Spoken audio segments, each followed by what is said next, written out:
talking about illegal constructions in the country.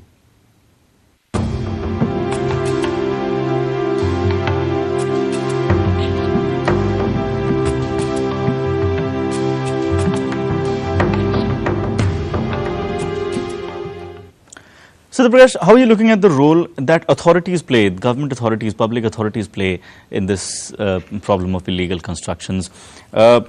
The Supreme Court has already raised questions about the role that Noida Authority might have played in the Supertech case.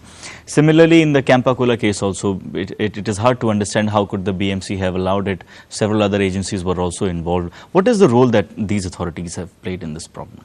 Generally, there is a collusion between these authorities and builders, be it Mumbai, be it Delhi, be it the entire NCR. And if you remember, the Supreme Court had ordered demolition of Shanti Sports Club in South Delhi. It has ordered, apart from Campacola, it ordered demolition of a huge building in Calcutta, I suppose in 2012. In the last 2-3 years, it has ordered several demolitions. In fact, more than a decade, I suppose 15 or 20 years ago, in the 90s, this building, White House, I suppose 3 or 4 floors were ordered to be demolished by the Supreme Court. And you can see this is right there in the heart of the city. And how can you allow 2, 3, 4 extra floors to be constructed without the permission from the local authorities?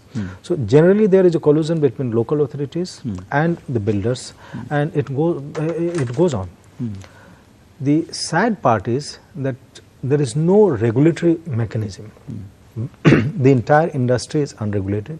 As I told you in the beginning, now we have a specialized regulator for electricity, for telecom, for all this insurance, all the sectors. You have a specialized regulatory authorities.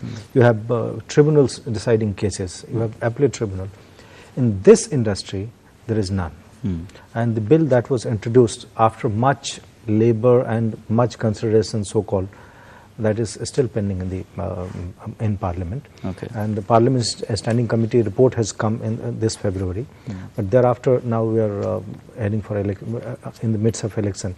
I only hope that the next government takes it on a priority basis and something comes up. Otherwise, we are heading for several disasters. I am telling you, there are builders who didn't have, after this increase in FAR, they are somehow increasing the floors without having that proper what do you call that block that is in the base.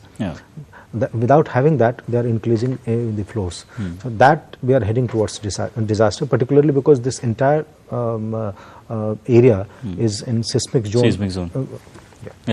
Harmeet, again trying to understand the builder's point of view. Why does the need arise for getting into all of this mess? Why does the need arise for a collusion with the authority? If a builder if a builder wants to make a 40-story tower, why not initially go for seeking approval for a 40-story tower and then go ahead and construct it? Why do you have to begin from a base of a 12, then go on adding 24, 36 and then 40, and in between you create this entire nexus in which the authorities are also involved, the other people, there will be a lot of middlemen. Eventually this goes on to this goes on to empower this entire octopus of corruption that has its tentacles around the entire system. Why does the need arise for getting into this mess first of all? For a builder? I wish my answer was as innocent and as simple as the question that you've asked me. But the point is that, end of the day, the point is in terms of your own corporate governance. Is it about your own greed? Is it about how much leaps and bounds in business are you willing to do?